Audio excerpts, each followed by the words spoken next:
Assalamualaikum warahmatullahi wabarakatuh. Waalaikumsalam warahmatullahi wabarakatuh. Waalaikumsalam warahmatullahi wabarakatuh. Halo adik-adik, apa kabar semuanya? Halo Kak, Alhamdulillah sehat, Kak. Alhamdulillah. Alhamdulillah sehat, Kak. Ya, alhamdulillah. Semoga adik-adik selalu dalam keadaan sehat walafiat ya. Oke. Baik, di sini kita akan belajar mengenai gelombang berjalan atau gelombang transversal. Nah, sebelumnya kita flashback dulu nih. Kan minggu kemarin kita sudah belajar mengenai karakteristik gelombang. Nah, di situ kita belajar mengenai pengertian gelombang, mengenai persamaan-persamaan yang ada di gelombang. Nah, jadi tentunya sekarang adik-adik udah pada tahu nih apa itu gelombang. Nah, siapa di sini yang mau memberikan definisi dari gelombang? Saya, Kak. Baik, Kak. Terima. Gelombang adalah getaran yang merambat melalui medium. Yap, betul sekali.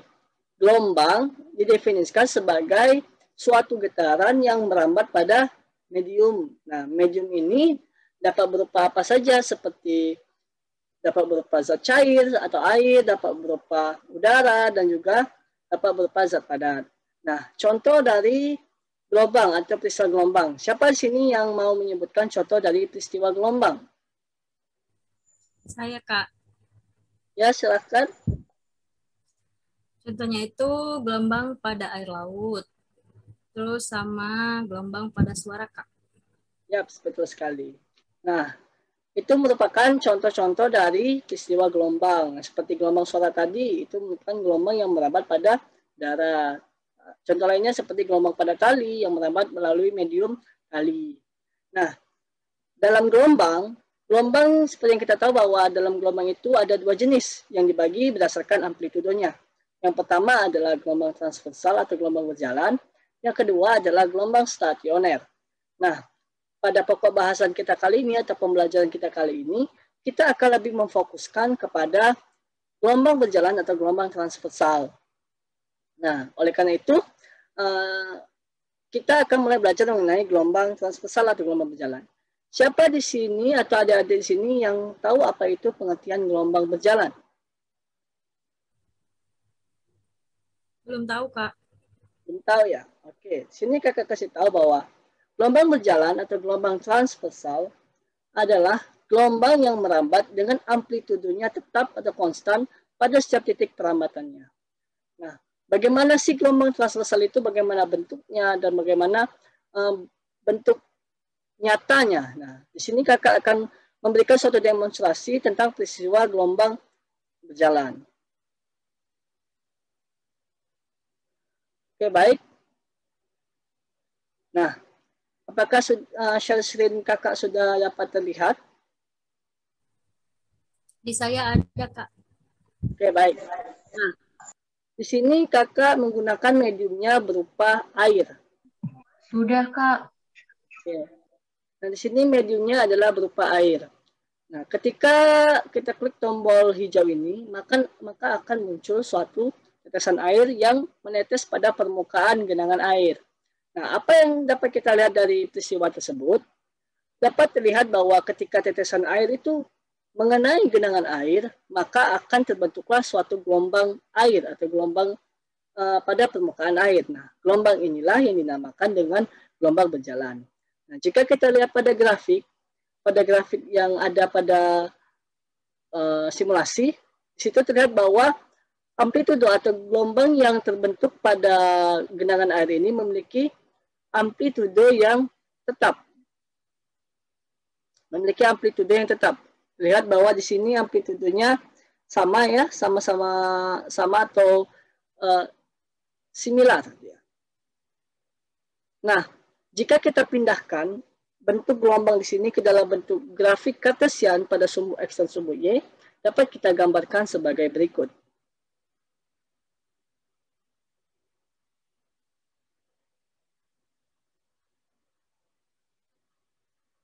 Nah, di sini kita gambarkan suatu gelombang berjalan. Kita pindahkan ke dalam bentuk kita pindahkan ke dalam bentuk gelombang transversal ya, gelombang atau grafik ya.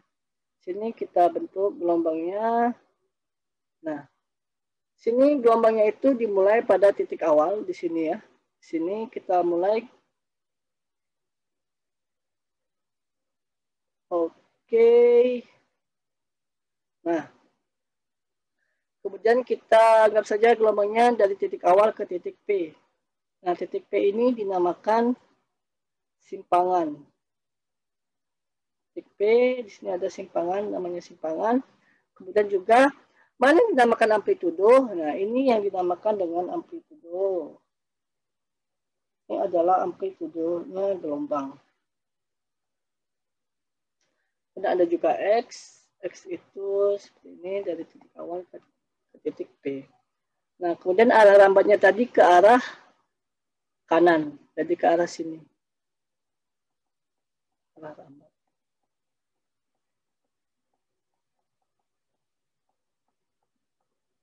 Arah rambat gelombang. Nah, dalam gelombang berjalan atau gelombang transversal itu ada yang dinamakan dengan persamaan gelombang berjalan. Siapa di sini yang tahu dengan persamaan gelombang berjalan? Ya, persamaan gelombang berjalan itu dinyatakan sebagai berikut.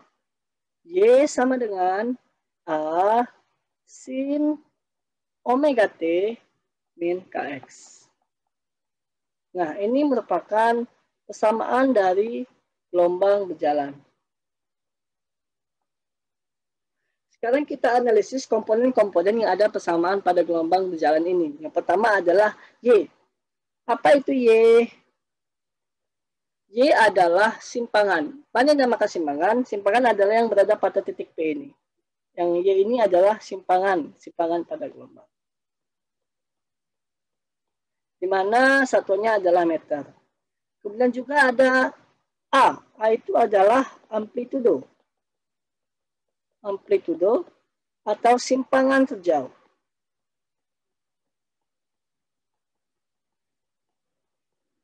Simpangan terjauh. Juga dengan satuan meter. Kemudian ada komponen T. Nah, apa itu T? T adalah waktu. Waktu apa? Waktu lamanya sumber getar bergetar. Waktu atau lamanya sumber getar bergetar. Kemudian juga ada komponen X. Nah, mana di sini dapat bahwa komponen X itu yang ini. Nah, komponen X adalah jarak antara titik P ke titik sumber getaran. Sini sumber getaran. Jadi, jarak titik P ke sumber getaran. Nah, kemudian juga ada komponen omega dan juga komponen K. Nah, kita ke slide berikutnya. Ada juga tadi komponen omega. Nah, apa itu omega? Omega adalah kecepatan sudut atau frekuensi sudut. Dengan satuan radian per sekon. Radian per sekon. Nah, kecepatan sudut ini didefinisikan sebagai 2VF. Nah, apa itu F? F adalah frekuensi. Frekuensi gelombang. Yang memiliki satuan adalah Hertz. Kemudian ada juga komponen K. Nah, K ini adalah bilangan gelombang.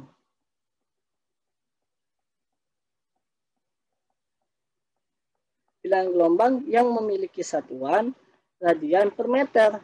Nah, K juga memiliki rumus.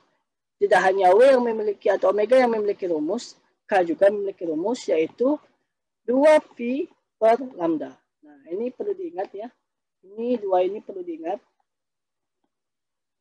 Nah, dari kedua komponen atau dari omega dan juga K ini, dapatkanlah suatu rumusan untuk menentukan kecepatan dari gelombang, yaitu V.